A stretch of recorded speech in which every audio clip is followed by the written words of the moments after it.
So this is the soul of the tradition. It's probably best characterized as more of a statuette than a statue.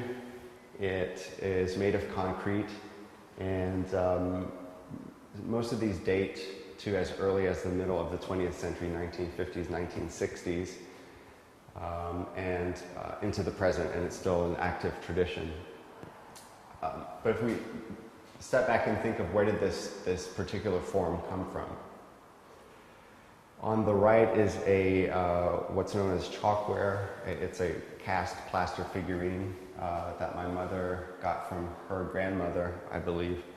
And you can see that when they're superimposed, the forms basically overlap. So I consider the chalkware to be the most recent ancestor of the concrete Madonna, although when you see them here in their relative proportions, you can see that the size is a little different.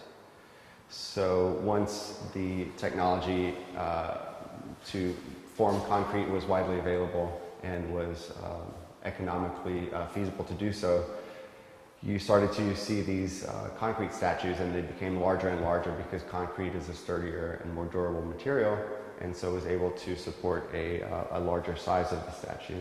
So basically, you can consider these concrete statues as supersized versions of the chalkware figurines. And taking another step back, these are devotional statues from the Middle Ages. There's an ivory statuette in the middle here and a wood statuette on the right. And so I consider the concrete Madonna and also the chalkware figurines as descendants in this line of devotional objects. Step back a little further before the Middle Ages, and you really see an absence in Christian art of any small sculptural objects.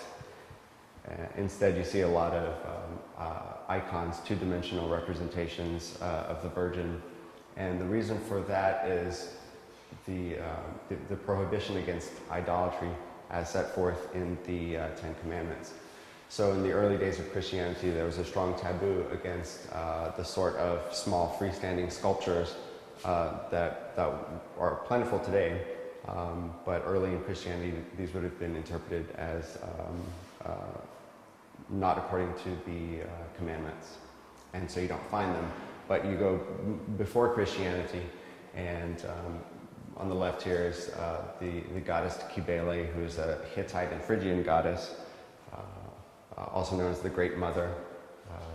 Ceres is on the right, and she is known as the goddess of growing things and also goddess of motherly love.